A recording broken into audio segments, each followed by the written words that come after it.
ছাত্র জনতার অভ্যুত্থানের মুখে গত ৫ আগস্ট সাবেক প্রধানমন্ত্রী শেখ হাসিনা ভারতে পালিয়ে যান। সেদিন রাজনৈতিক দলের নেতা ও সমন্বয়করা রাষ্ট্রপতির বাসভবন বঙ্গভবনে যান। তাদের সেই যাওয়া নিয়ে এখন নানামুখী বিতর্ক চলছে। এমন পরিস্থিতিতে নিজের চোখে দেখা ওই দিনের কিছু ঘটনা শেয়ার করেছেন কৃষিবিদ শেখ মোহাম্মদ মাসুদ। গত রোববার রাতে ফেসবুকে দেওয়া এক পোস্টে তিনি এসব ঘটনার কথা উল্লেখ করেন। পোস্টে শেখ মোহাম্মদ মাসুদ লিখেছেন, বঙ্গভবনে রাজনৈতিক দলের নেতা ও সমন্বয়কদের যাওয়া নিয়ে এখন নানামুখী বিতর্ক চলছে। আমি উল্লেখযোগ্য কোনো রাজনৈতিক ব্যক্তিত্ব না হওয়া সত্ত্বেও বিশেষ পরিস্থিতিতে ৫ আগস্ট সেনা সদরে অতঃপর বঙ্গভবনে যাওয়ার সুযোগ পেয়েছিলাম। সেনা সদরে আসিফ নজরুল স্যারকে জিজ্ঞাসা করেছিলাম কীভাবে সরকার গঠন হতে পারে, তার কোনো হোমওয়ার্ক করেছেন কিনা। ওনার উত্তর ছিল গত কয়েকদিন পালিয়ে কাটিয়েছেন, হোমওয়ার্ক করব কখন। ওনার বডি ল্যাঙ্গুয়েজ, কথা বলার ধরন, যা কিছু দেখেছি তাতে আমি বিশ্বাস করি উনি সত্য কথাই বলেছিলেন।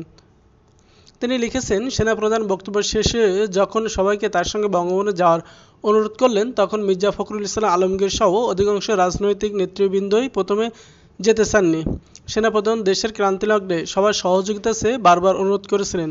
অপরদিকে জাতীয় পার্টির আনিসুল ইসলাম মির্জা ফখরুল ইসলাম আলমগীর সাহেবকে বারবার বলছিলেন যে আমাদের যাওয়া উচিত। পরে সবাই যাওয়ার সিদ্ধান্ত নেয়।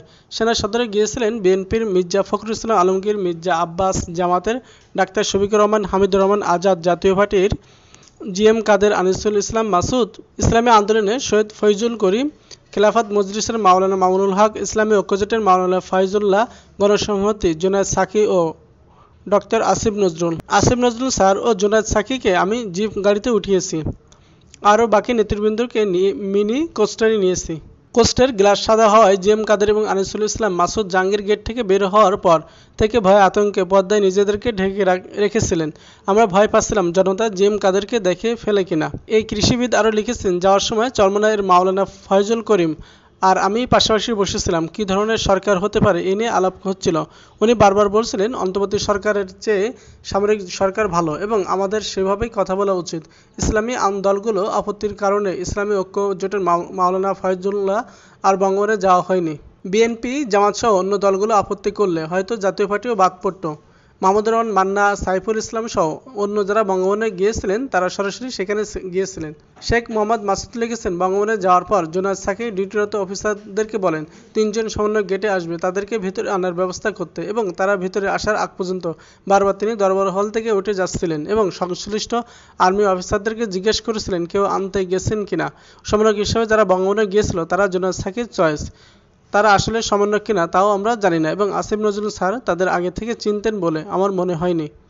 পোস্টে তিনি লিখেছেন, অন্তর্বর্তীকালীন সরকারের গঠনের বিষয়ে জামাতের আমির প্রথমে বলেন যে যেহেতু ছাত্রদের নেতৃত্ব বিপ্লব হয়েছে সুতরাং তাদের সঙ্গে আলাপ করে সিদ্ধান্ত নিতে হবে। মোটামুটি সবাই ব্যাপারে একই সুরে কথা বলেন। শুধুমাত্র চরমনায় পীর মাওলানা ফয়জুল করিম বলেন যে নিবন্ধিত দলের প্রতিনিধিদের নিয়ে সরকার গঠন করতে হবে। জিএম কাদের মার্শাল ল জারি করার কথা বলেন। সবার প্রতিবাদের মুখে উনি অবশ্য বলেন যে উনি আইনশৃঙ্খলা রক্ষায় সেনা মোতায়েনের কথা বলতে যে ভুলে মার্শাল ল জারির কথা বলে ফেলেছেন। ছাত্রদের সঙ্গে যোগাযোগের ব্যাপারে সবাই আসিফ নজরুল স্যারের সহযোগিতা নিতে বলেন এবং কেউ কেউ রাতেই সরকার গঠনের ব্যাপারে সিদ্ধান্ত নিতে বলেন। সেখানে আসিফ নজরুল স্যার স্পষ্ট বলেন যে ১৬৫ জন সমন্বয়ক তারা নিজেরা আলাপ আলোচনা করবে, সিদ্ধান্ত নেবে, এতে তো সময় লাগবে।